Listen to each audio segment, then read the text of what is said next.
Grosse polémique autour du remix du titre Viviane, qui est une chanson de l'artiste camerounais Prince Aimé. Qui est derrière? À qui cela profite vraiment? Parce qu'à l'allure où les choses vont, la vraie victime de son propre art, pris en otage, est bel et bien Prince Aimé. Ce remix annoncé dans un premier temps par l'artiste Debordoré Konfa, qui est ivoirien, et puis de l'autre côté aussi annoncé par un collectif d'artistes camerounais. La grosse polémique s'éclate. Cela va dans tous les sens. Qui est derrière cette polémique? À qui cela profite? Et quelles leçons de vie en tirer? Parce que Sissi est l'illustration parfaite du vrai visage de l'Africain. Et pour te l'expliquer, je vais te raconter une petite histoire similaire à ce qui se passe en ce moment, pour que tu puisses comprendre le message qui se cache derrière, ou encore la leçon de vie qui se cache derrière. C'est l'histoire de la petite Juliette. Juliette qui est orpheline de père et de mère, qui vit dans un village où elle est élevée par sa grand-mère. Elle n'a pas eu les moyens de faire de grandes études. Alors elle a arrêté ses études à l'école primaire. Ses camarades de classe ont continué les études jusqu'à l'université et puis ils ont décroché des boulots dans des grandes sociétés. Elle est restée au village. Elle était la fille à tout faire de ses camarades de classe qui étaient en ville. Quand ils venaient au village, on lui apportait des présents parce que Juliette devait veiller sur leur grand-mère et tout. Et puis à un moment donné, dans ce village, il y a une société forestière qui s'est installée. Alors ses camarades de classe ont quitté la ville pour venir dans cette société trouver du boulot. Ils étaient tous cadres dans cette société. Juliette leur a demandé, trouvez-moi du travail dans cette société. C'est vrai, j'ai pas fait de grandes études. Ne serait-ce que ménagère, ça va m'aller. Elles lui ont promis, ok, on va te trouver le travail. Mais jamais ils ne l'ont fait parce qu'il n'y avait pas de volonté. Pourquoi?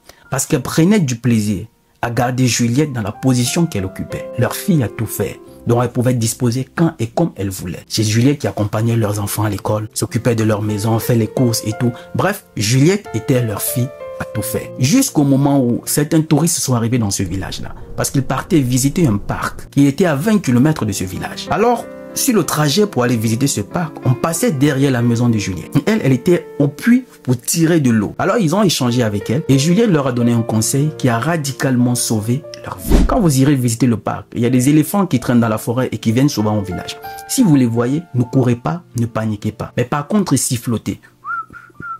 Ils sauront que vous êtes du village. Ils ne vont pas vous attaquer. Mais si vous ne sifflotez pas, ils sauront que vous êtes, voilà, des personnes étrangères. Et ils vont forcément vous attaquer. Et justement, lors de ce trajet pour aller visiter le parc, ils ont rencontré ces éléphants. Ils ont appliqué ce que Juliette leur avait dit. Ils n'ont pas été attaqués. Le lendemain, quand ils sont revenus au village, ils sont allés chercher Juliette à l'endroit où elle était pour, voilà, remercier et lui apporter un présent. Juliette n'était pas là. Ils ont rencontré quelques frères, en tout cas, les gens du village qui étaient là parce que c'était un puits public où les gens venaient prendre de l'eau là-bas.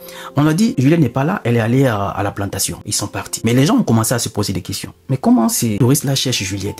La fille bête ici au village là, comment ces touristes peuvent la chercher? Bref. Le lendemain, ils sont revenus. Ils ont retrouvé Juliette. Ils étaient en train d'échanger avec elle. Ils lui ont remis un présent et puis ils lui ont expliqué que ce que tu nous as dit, voilà, ça a sauvé nos vies. Et puis ils ont poussé la discussion plus loin. Qu'est-ce que tu fais dans la vie? Elle dit elle ne fait rien, elle n'a pas fait de longues études. Elle a demandé du travail dans cette société, malgré que ses camarades de classe y travaillent, ils n'ont pas trouvé du boulot. Alors on lui pose la question, qu'est-ce que tu aimerais faire? Elle dit elle veut faire du commerce. C'est-à-dire acheter des choses en ville et vendre au village pour empêcher à ce que les gens, voilà, ne parcourent des dizaines de kilomètres pour aller en ville. Ils ont dit on va t'aider. On va t'ouvrir un petit truc quelque part, on va bien aménager et on va, voilà, te mettre un stock pour que tu commences ton business. Parce que nous, on part dans 3 jours. Et pendant que Juliette échangeait avec ces touristes-là, il y a les notables du village qui ont vu, ils sont venus. Notables du village, voilà quelques-uns, vous voyez un peu les vieillards notables du village là, ils se sont dit, mais qu'est-ce qui se passe là-bas? Comment les touristes qui sont arrivés peuvent parler avec cette villageoise? Ils sont venus pour poser la question. Mais voilà, qu'est-ce qui ne va pas et tout. Les touristes étaient en train d'expliquer ce qui se passait et ce qu'ils avaient prévu de faire pour Juliette. Mais Juliette leur faisait des clins d'œil de ne pas expliquer.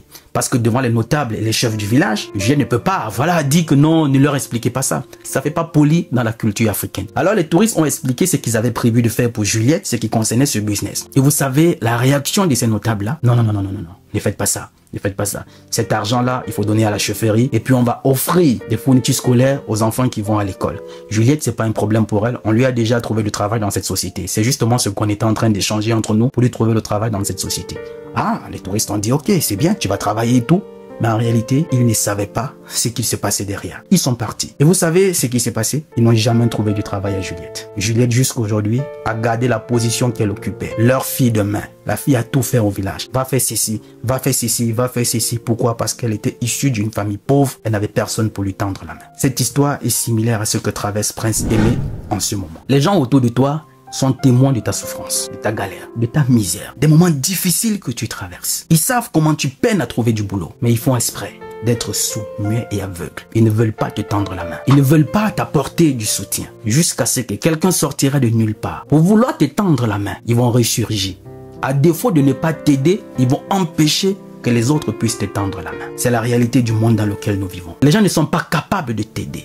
Ils ne sont pas capables de te tendre la main. Ils ne sont pas capables de t'apporter une solution à ton problème. Mais ils seront prêts à en empêcher ceux qui veulent t'aider. Pourquoi? Parce qu'on veut te voir dans la même position de souffrance, dans la même position de détresse. C'est ça le vrai visage de la communauté africaine. On prend du plaisir à voir son semblable souffrir. On fait mine de ne pas savoir l'existence de sa souffrance. Pourtant, on est au courant. C'est sous nos yeux. Cette personne galère, souffre, misère. Personne n'est là pour lui tendre la main. C'est quand quelqu'un sortira de nulle part que tu le verras sortir. À défaut, ils feront semblant de t'aider devant les gens pour s'attirer les bonnes grâces de l'humanité. Pourtant derrière, ils n'étaient pas capables de t'aider. Ce sont des gens que, en silence, à l'abri du regard de tout le monde, ils ne peuvent pas t'apporter du soutien. On attend que les caméras du monde soient braquées sur toi. On vient faire semblant de vouloir t'aider. On veut s'attirer les bonnes grâces de l'humanité. C'est la réalité du monde dans lequel nous vivons. Et on le vit dans tous les secteurs d'activité. Tu me diras forcément pas le contraire. Tu as forcément vécu ça dans ta vie où tu as vu un proche vivre cette situation. Pendant que tu souffres, tu galères, tu misères, tu traverses des périodes difficiles. Au contraire, ils se moquent de toi. Ils te narguent même. Mais c'est quand quelqu'un viendra de quelque part pour pouvoir t'aider, ils vont tout simplement s'opposer. En promettant à cette personne, oh non, laisse tomber.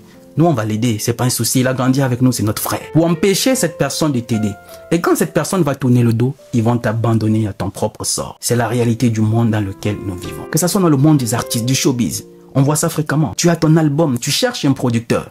Quelqu'un, il prend ton album. Il n'est pas capable de te produire. Il ne veut pas te produire. Il prend, il bloque pour empêcher les autres de te produire parce qu'on veut te voir dans la même position de souffrance. Tu as ton projet. Tu cherches des financements. Quelqu'un ne peut pas te financer, mais il prend quand même ton projet. Il bloque pour empêcher que les autres financent ton projet parce qu'on veut te voir dans la même position de souffrance, de galère, de misère. C'est ça le vrai visage de la communauté africaine. Pour revenir à Prince Aimé et faire une similitude. Prince Aimé, pour ceux qui ne le connaissent pas, c'est un artiste, auteur, compositeur camerounais, malvoyant. De l'autre côté, il est aussi une victime.